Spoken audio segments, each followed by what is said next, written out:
Glória a Deus. Paz do Senhor para todos aqui presentes. Amém. Eu quero convidar você para uma leitura da palavra de Deus, Efésios capítulo 5, e o verso 27.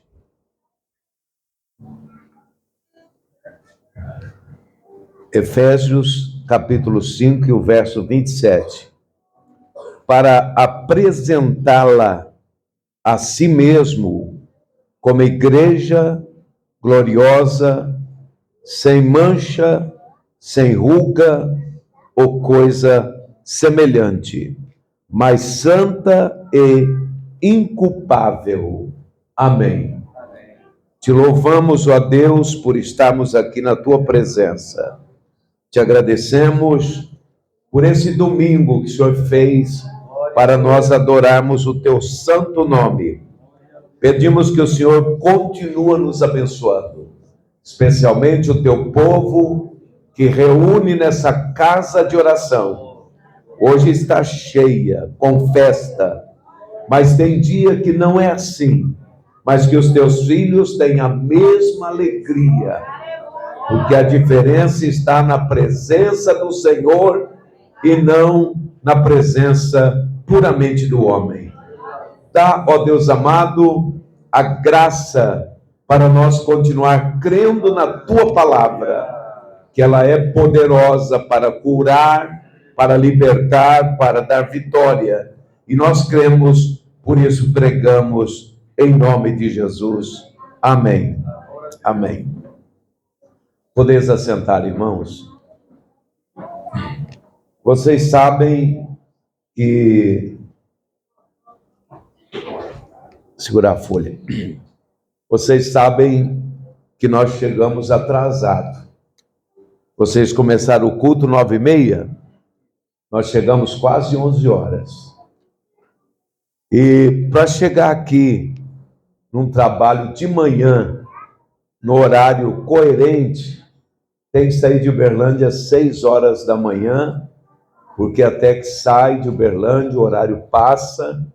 Mas como ontem foi reunião o dia todo, e também a Santa Ceia à noite, eu fiquei com dó de chamar meus companheiros mais cedo. Eu pensei, eles estão muito cansados, principalmente esse velhinho aqui, que fez 69 anos. Eu falei, eu não vou incomodar ele no dia do aniversário. Mas na realidade nós saímos de lá às 7h30, e as curvas são perigosas. E a gente sabia que estava aqui o pastor Lúcio, que é o nosso chefe, e os demais obreiros, e também o Gutenberg, que ministrou a palavra de Deus para vocês aqui ontem, não foi? Maravilha. Eu li um versículo que não fala de outra coisa a não ser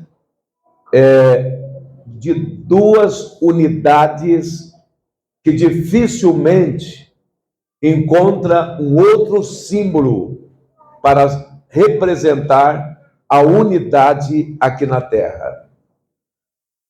Paulo, ele no último versículo do capítulo 5, ele usa dizer assim: grande é esse mistério.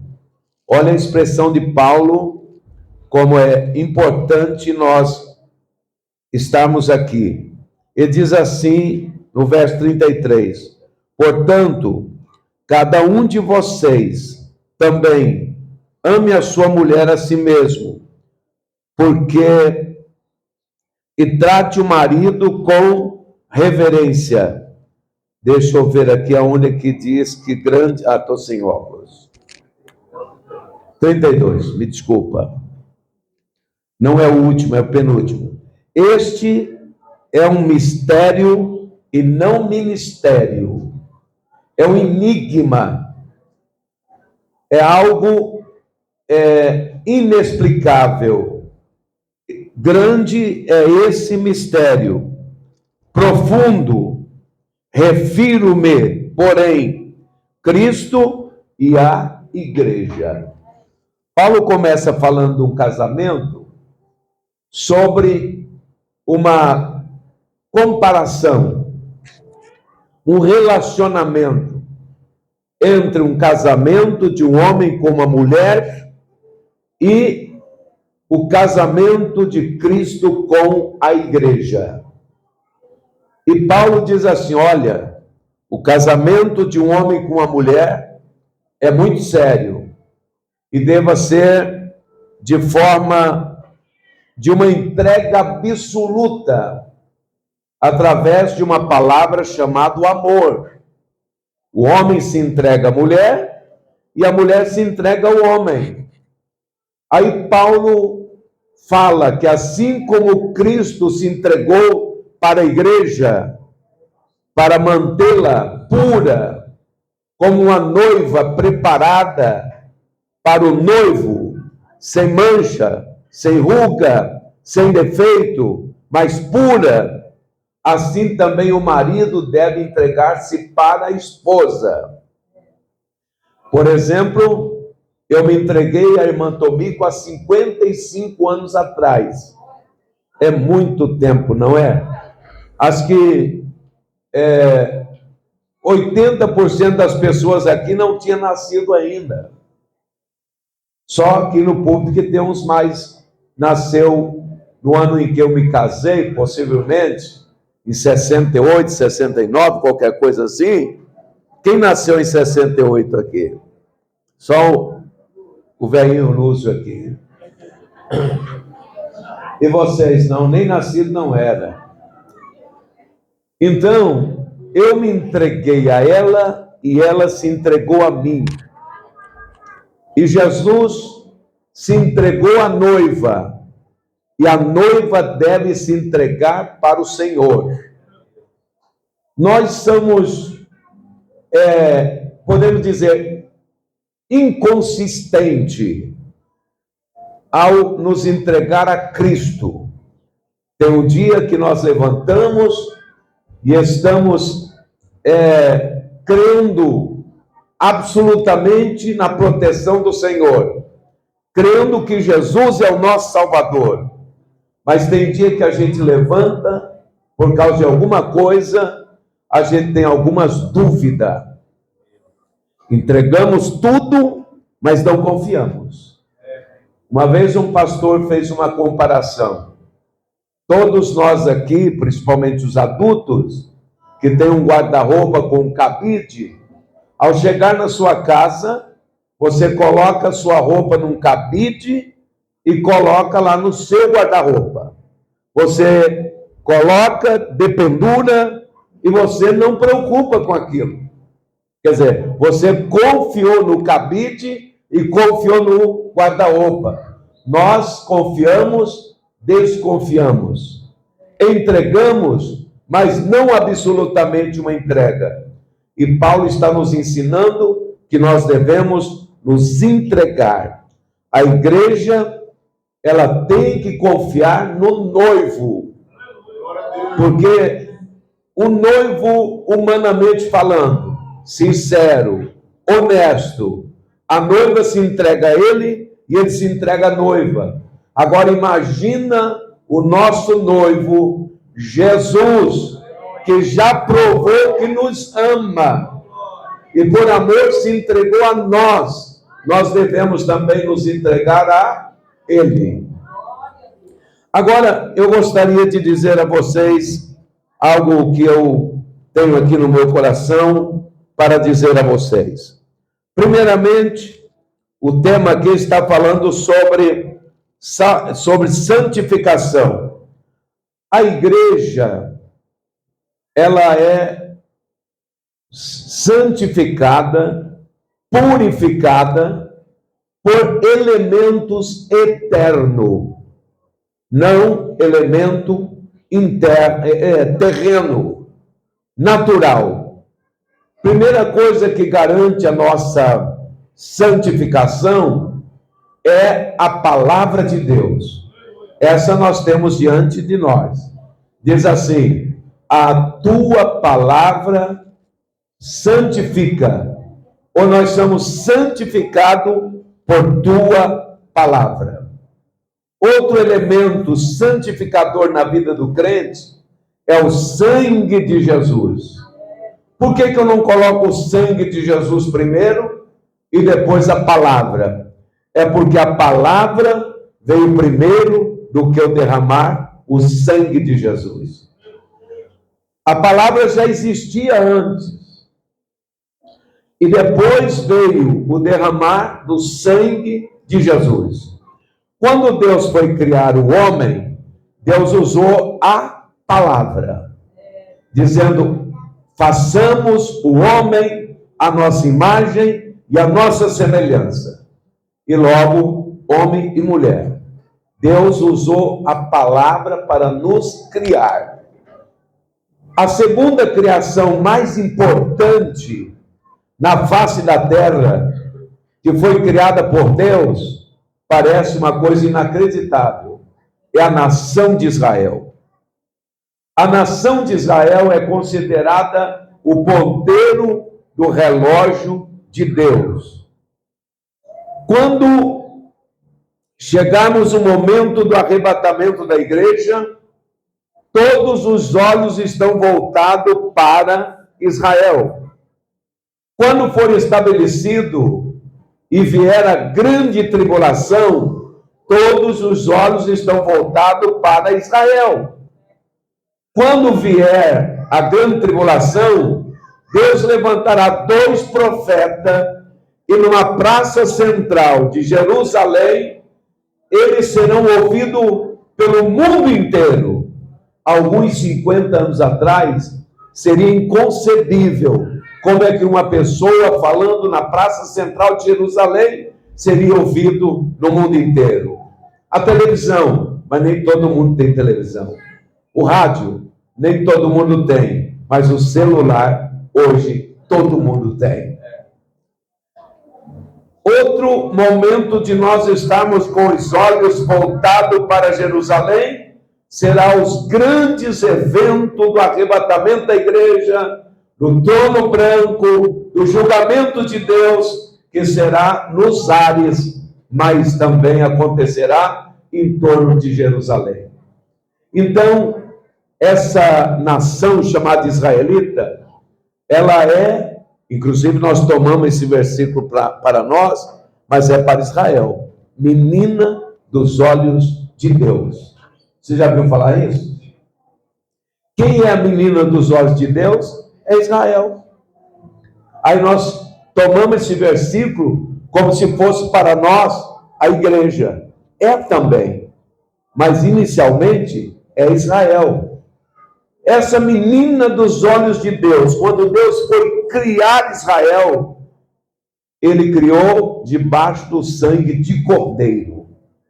Vocês se lembram quando Israel estava no Egito?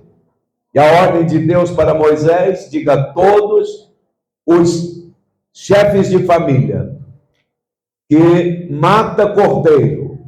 Se a família for grande, um cordeiro por família.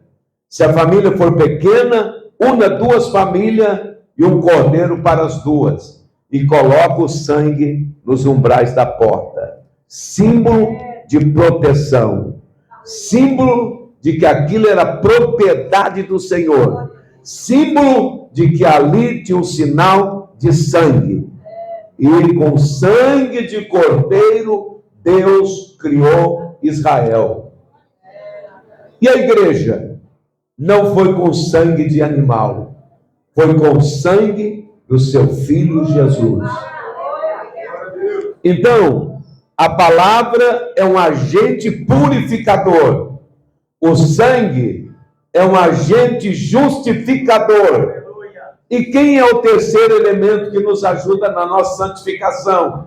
É o Espírito Santo. Eu digo e repito, é o Espírito Santo.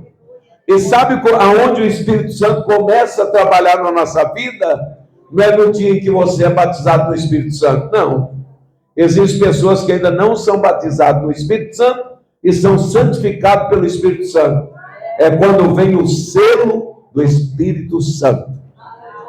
Paulo disse assim: vós já estáis selado. Não tem um versículo que diz assim? Selado com o anel de Deus. Então, quando nós aceitamos Jesus, e ninguém mais do que Ele sabe que de fato aceitamos de verdade, porque o que tem gente que está mentindo que aceitou Jesus e que nasceu de novo, mas continua com a natureza velha, dentro da igreja está assim, ó, de gente assim. Por isso que entre nós existem muitas facções, divisões, inimizade, porfia, contenda. Eu só falei de coisa ruim aqui. Não vai botar nome no seu filho com isso não, hein? Só coisa ruim. Uma vez um pastor chegou na casa do irmão e disse: pastora, eu coloquei o nome do meu filho de concupiscência. Achei muito bonito, e esse nome é bonito e grande. Então, inquietação. Ontem, eu ministrei, dei uma palavra na Santa Ceia, quando Paulo dá um choque na igreja de Coríntios. Paulo diz assim, olha, ele fez uma censura, dizendo, eu censuro vocês, porque a Santa Ceia não é isso que vocês estão fazendo. Primeiramente, existe entre vocês confusão. Primeiramente, vocês não estão tendo uma ceia com o propósito para a qual ela foi criada ou constituída por Jesus. Existe entre vocês abusos, mas nem parece, né, irmão? Existe entre vocês heresia, existe entre vocês discriminação. Paulo pegou firme. E hoje a igreja, ela está vivendo um pouquinho na frente dos pontos negativos da igreja de Coríntios.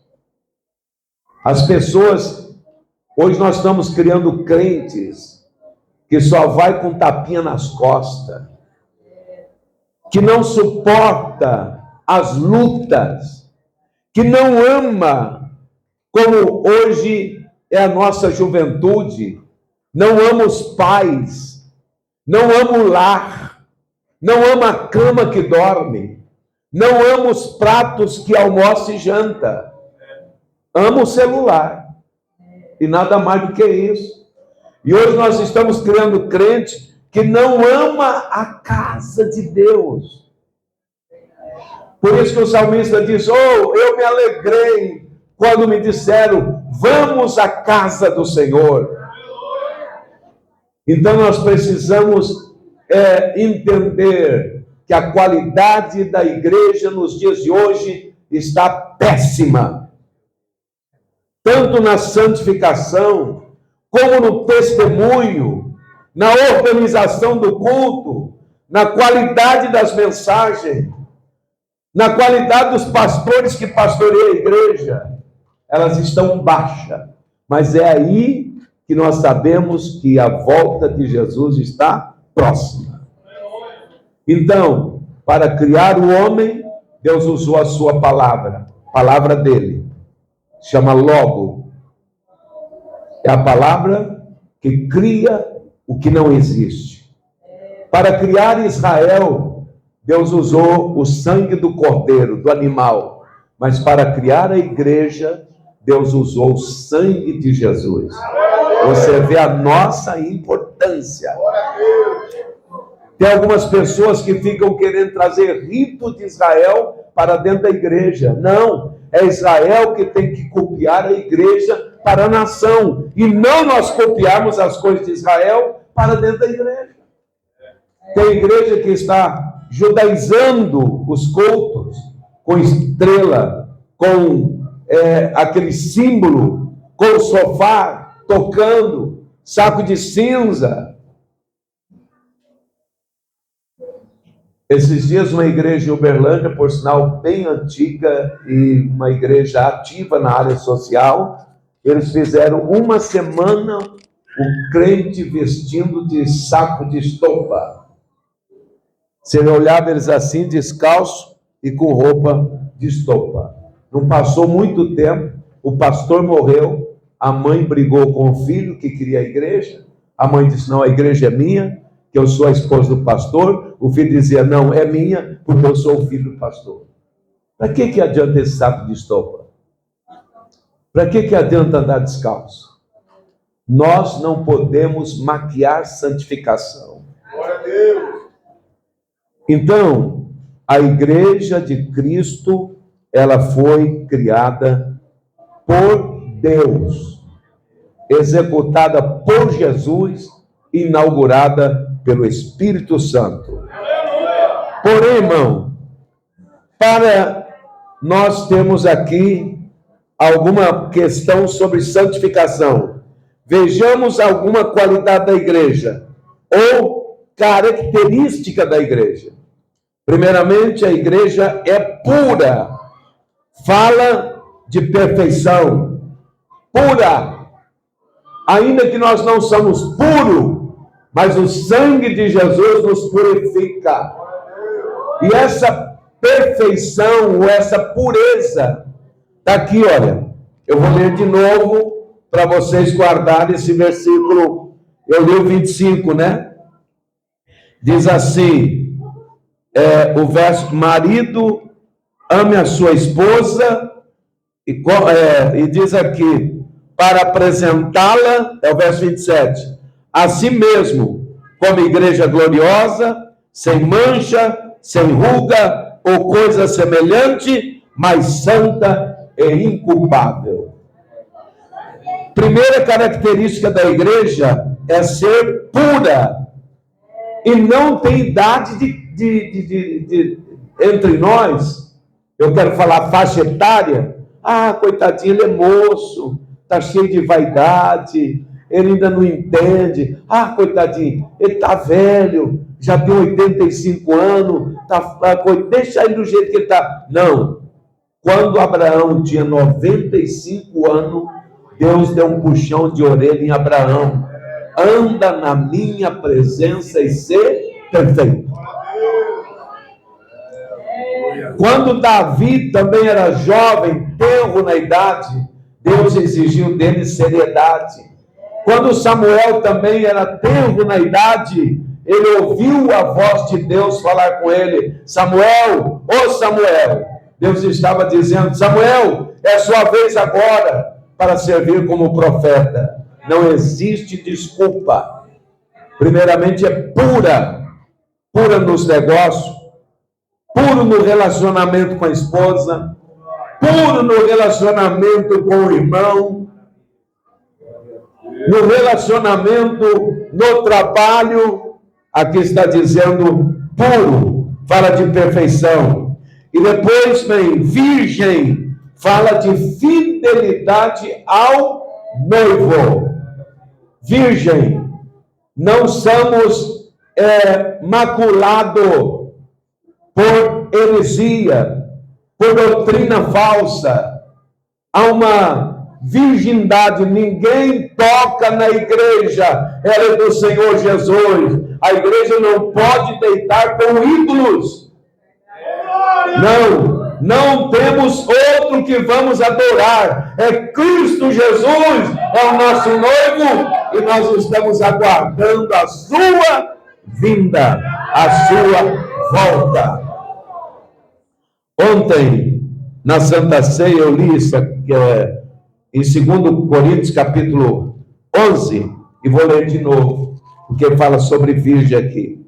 Paulo diz assim, abre na sua Bíblia, 2 Coríntios, capítulo 11. Espero que vocês suportem um pouco da minha insensatez. Paulo está dizendo, me suporta na minha loucura. Sim, por favor, sejam pacientes comigo. Que a igreja já estava perdendo a paciência com Paulo, tanto que Paulo estava exigindo pureza.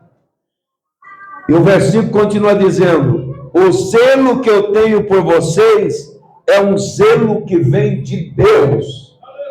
Quando você vê um dirigente de congregação ou dirigente de igreja, como eu e os demais que estamos aqui, não zela pelo culto, não zela pela ordem da igreja, ele não está tendo o zelo de Deus. Paulo diz: eu zelo por vocês com o zelo de Deus. Há uma tradução que diz assim: eu tenho ciúme de vocês. Eu tenho ciúme de Deus. Deus tem ciúme da sua noiva. Jesus tem ciúme de nós, porque Ele é o que pagou o preço por nossas vidas. Tem o zelo que vem de Deus. Eu os prometi, como o único marido que é Cristo, querendo apresentá-los a Ele como uma virgem pura. Está vendo? Paulo diz: eu fiz um compromisso com Deus de entregar para Jesus uma igreja pura, não uma igreja manchada. Hoje tem muitos pastores que mancham a noiva de Cristo com os compromissos políticos. Vocês nem imaginam. Pastores com interesse pessoal vendendo a igreja para político. Não, a igreja é pura, só tem um dono, é Jesus. Não podemos negociar, não podemos abrir de mão da pureza da igreja como uma noiva ao entrar no altar e ela está reservada para o seu noivo. É assim a igreja. Então Paulo diz assim: eu prometi ao único marido que é Cristo, quero apresentá-los a Ele como uma virgem pura.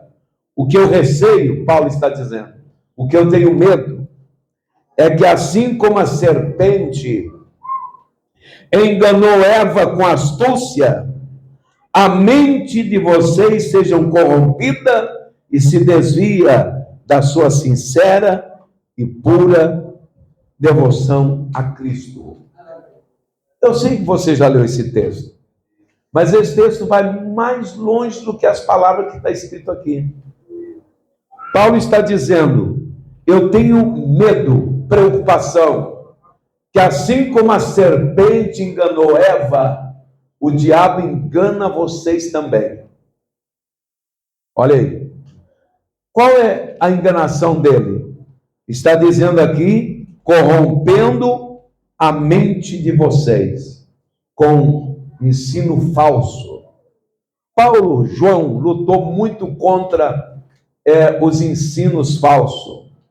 Você sabe que hoje tem igrejas que parecem ser igreja, mas não é. Nós estamos perdendo alguns irmãos para essas igrejas pintadas de cor escura, e eles estão cegos, a mente está corrompida. Vão para lá, são verdadeiras discotecas, são verdadeiras danças, tem prova, não é fantasia do pastor botando medo de vocês. Como é que uma igreja que é de Cristo, a noiva, o pastor manda arredar os bancos e faz uma pista de dança? Como é que pode uma igreja, após o culto, ter um lanche regrado de cerveja, sem vinho? Como é que pode uma igreja levar os jovens para ouvir música e dançar com as músicas sertaneja ou romântica?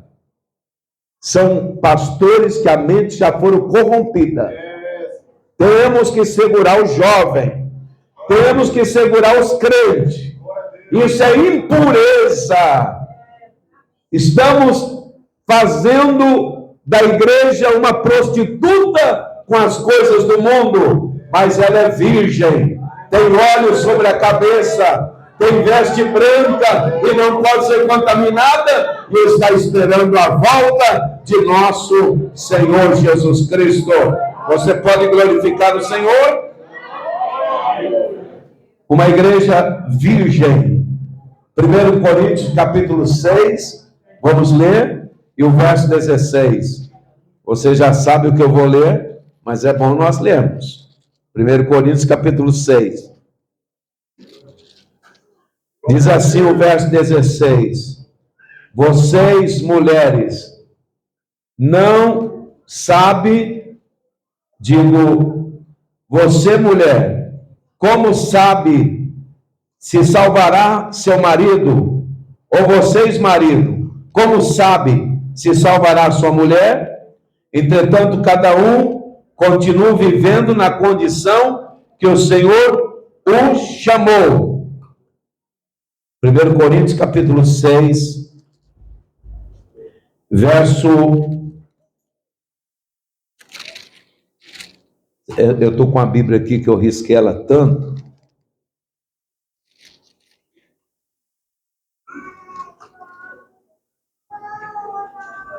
Todavia, não é isso aqui que eu estou querendo ler para vocês. Não, é 16.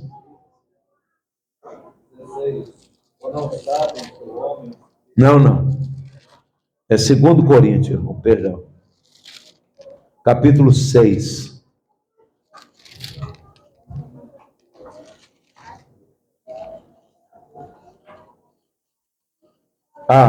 O verso 14 a seguir. Não se põe em julgo desigual com os crentes, pois o que tem em comum a justiça e a maldade? Ou que comunhão pode ter a luz com as trevas? Que harmonia há entre Cristo e Belial?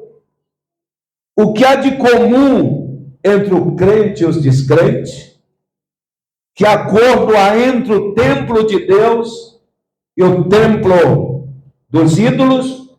Pois somos santuário do Deus vivo, como o próprio Deus disse: habitarei com eles, e entre eles andarei. Serei o seu Deus, e eles serão o meu povo. Portanto, sai do meio deles. Deus quer separação. Podemos nos relacionar com pessoas descrentes, mas mostrar que nós somos luz e não nos rendemos às trevas. Amém? Podemos mostrar. Você pode ir num casamento uma pessoa descrente, mas ali você vai se importar como templo do Deus vivo e não pode sentar na mesa aonde há chocarrice. Não é que queremos ser diferente, nós somos diferentes, porque somos templo do Espírito Santo e morada de Deus. Não é nós que falamos, é a Bíblia que está dizendo. Além de pura, virgem, e depois vem gloriosa. Uma igreja pura, virgem e gloriosa. Por que gloriosa? Porque nós refletimos a glória de Deus. A glória de Deus tem que estar refletida em nossas vidas. Irmão, eu vou dizer uma coisa aqui para você. Se preocupe se alguém olhar em você e confundir você com uma pessoa não crente. Se preocupa se você viajou com uma pessoa ao lado e ela perceber que você não é diferente. Alguma coisa está errada. O seu rosto não pode ser igual ao rosto do ímpio. Glória a Deus. Eu me preocupo. Uma vez eu estava viajando para o Rio de Janeiro de avião. Quem já viu falar naquele jogador Viola? Já viu falar no Viola? Alguém já viu? Viola. E ele sentou ao meu lado. Eu percebi que era o Viola. Irmão, deu uma turbulência. Esse homem quase entrou em desespero. E ele falou: o que o senhor tem diferente de mim? Eu estou morrendo de medo. O que o senhor tem? O senhor não sente medo? Eu tenho segurança naquele que eu creio, que eu acredito. Um dia eu vinha vindo, não estou falando isso para vocês só para dizer que eu viajo de avião, não, não. Qualquer um pode viajar. Aqui perto de Urutaí, né? Tem um avião, é só você ir lá e passar uma meia hora lá dentro. Eu estava vindo de Bogotá, capital da Venezuela, para uma cidade chamada Cúcuta, na Colômbia. Tinha um trabalho na Colômbia, na Venezuela, 50 anos da Igreja Assembleia de Deus na Venezuela. Eu estava na cidade do pastor José Satiro.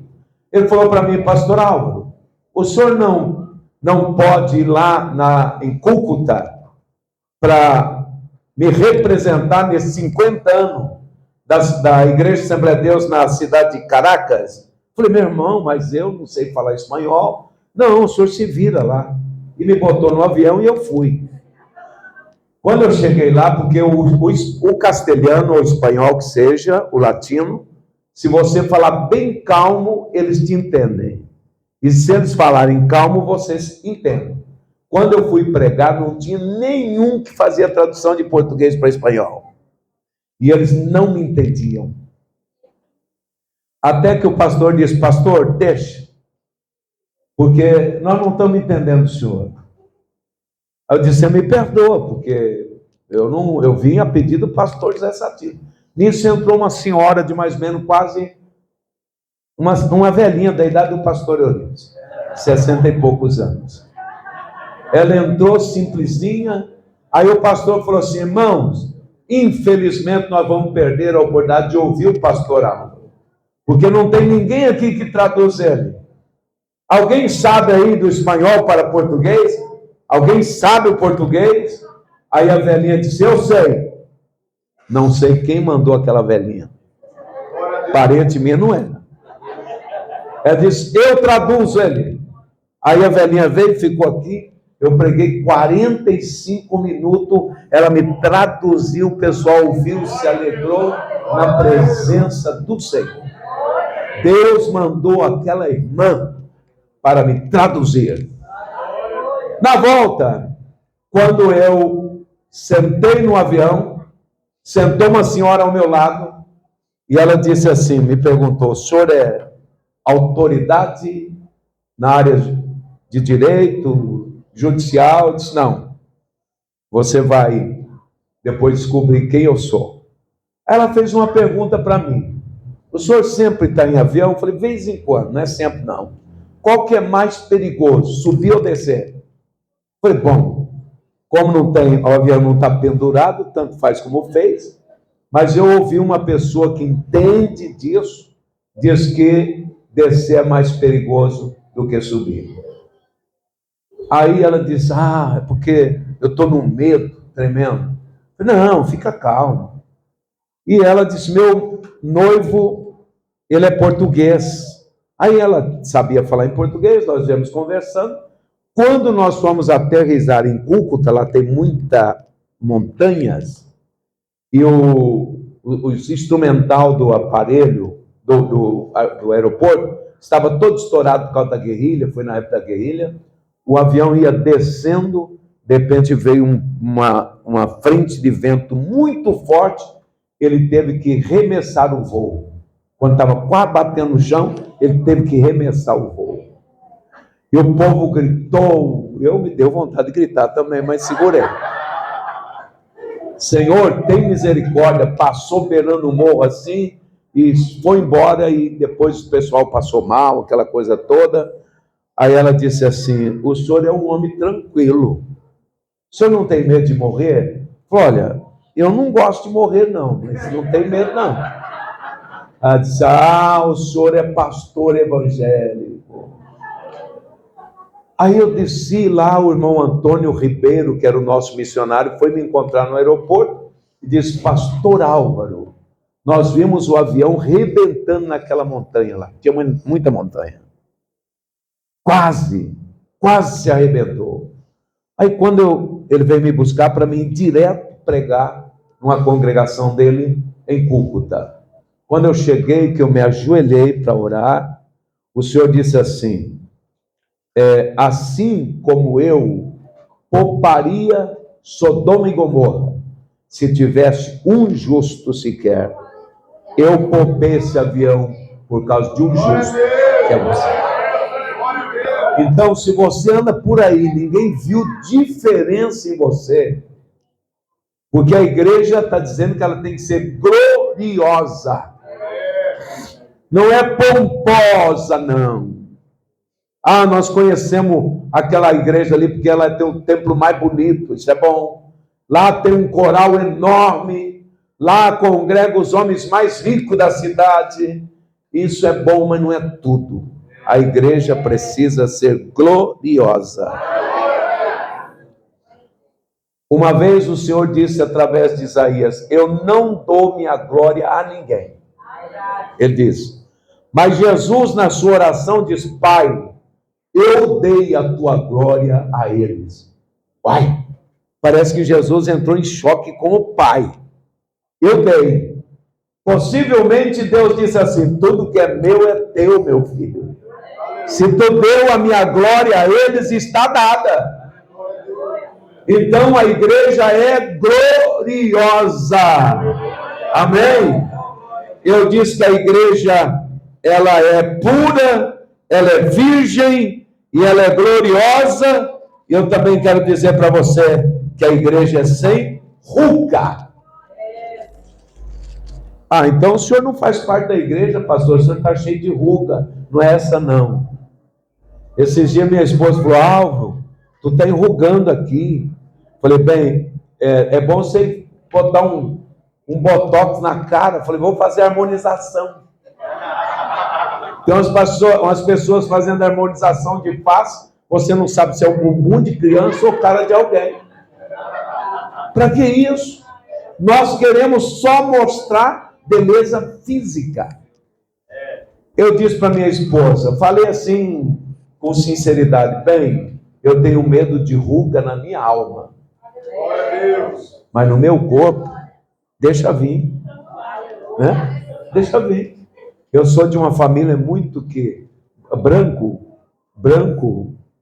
parece leite condensado, quebra todo, trinca todo. Moreno se mantém mais assim, né? Só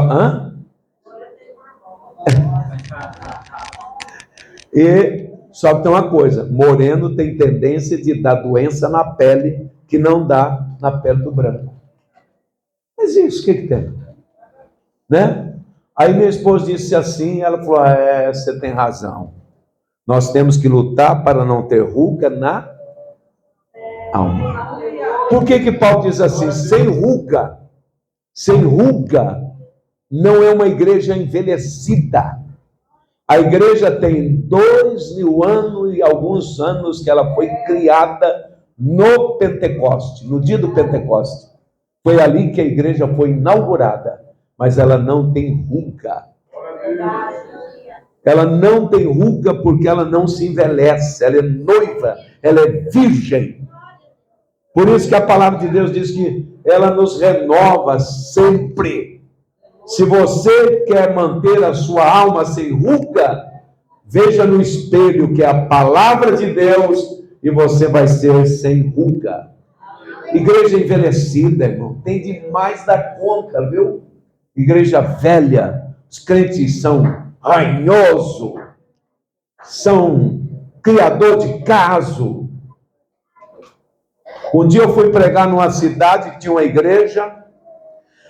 Isso na Inglaterra realizou-se enterrar os pastores dentro da igreja, como faz a igreja católica, enterra os padres dentro da igreja.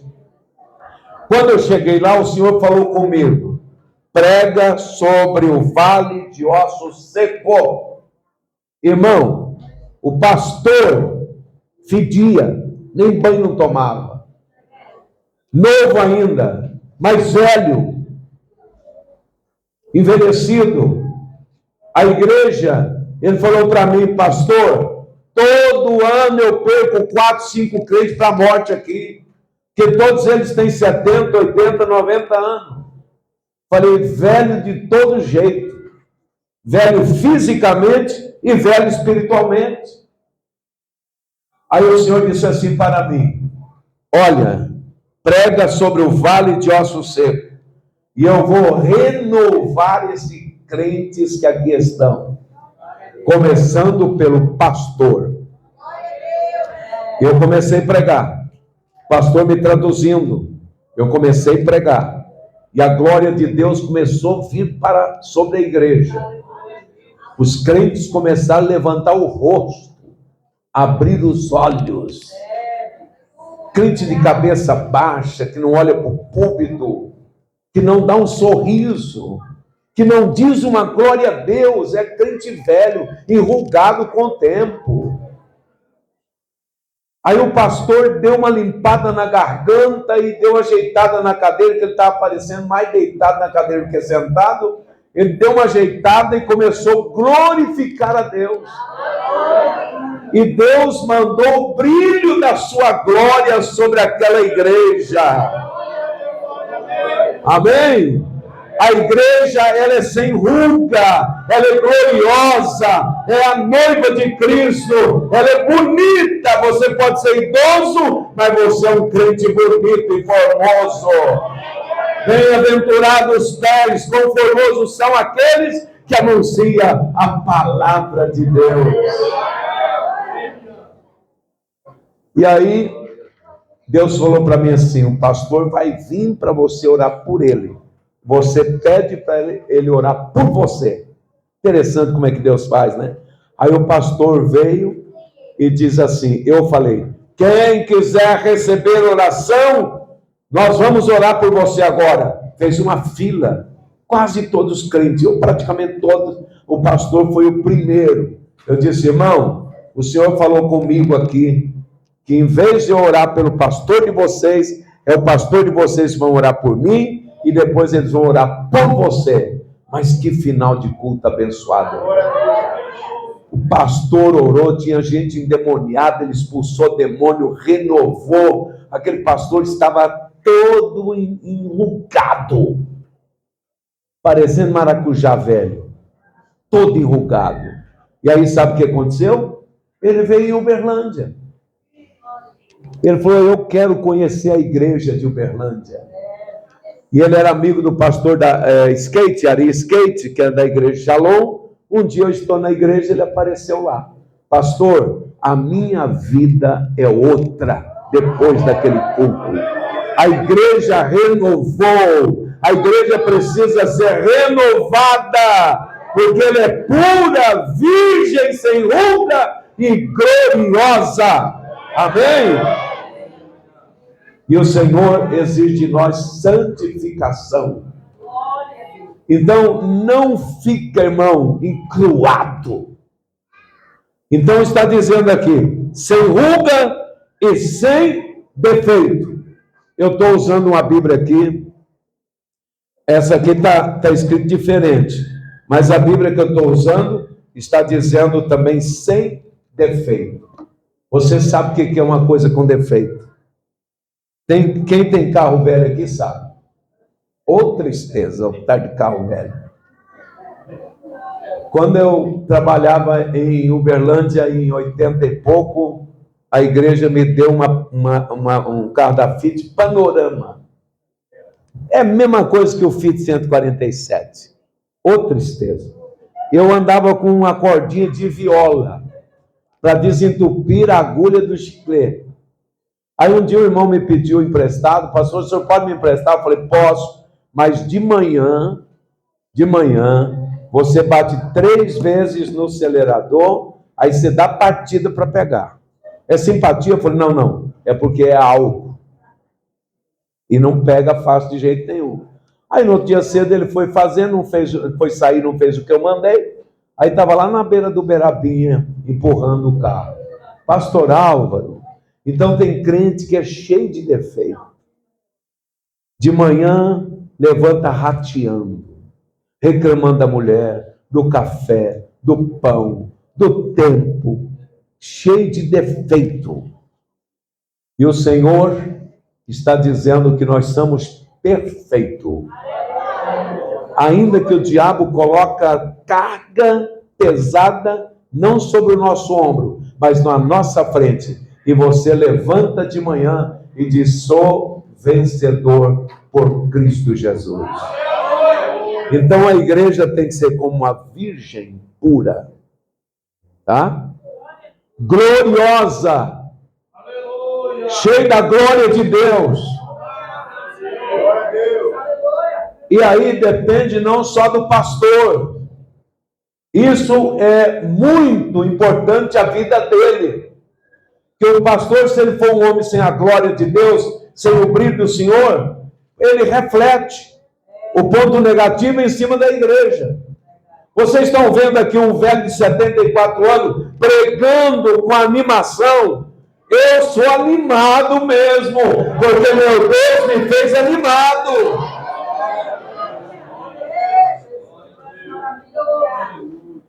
Tem gente, irmão, que fica falando para mim, pastor, o senhor não precisa disso, não. A sua idade, o senhor sair daqui, cansado como é que está, ir lá em Pires do Rio, numa igrejinha daquele tamanho, vai para lá só. Eu faço isso com animação. Pode ser uma igreja menor do que essa, com menos crente. Cristo me salvou. Eu faço por amor e faço porque a sua glória está sobre a minha vida. Levanta e resplandeça diante desse mundo cheio de treva, porque Deus está dizendo e dando ordem para nós. Amém? Encha-te da glória de Deus. Enche-te da glória de Deus. Brilhe a glória de Deus sobre a sua vida, a ponto de que alguém ao lhe ver diz: tu é crente, hein? Tu é crente. Tu é crente. E é importante. Eu encerro com essa frase.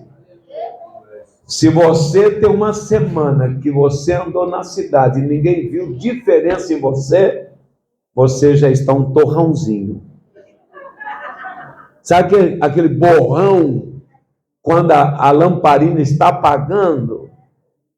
Agora, se você é uma tocha na mão de Deus, ao passar, como diz aquela mulher, aquele homem que passa aqui é um santo homem de Deus. Quando Jesus perguntou para os discípulos, o que o povo lá fora diz que eu sou? Ninguém disse assim. Estão dizendo que o senhor parece Herodes.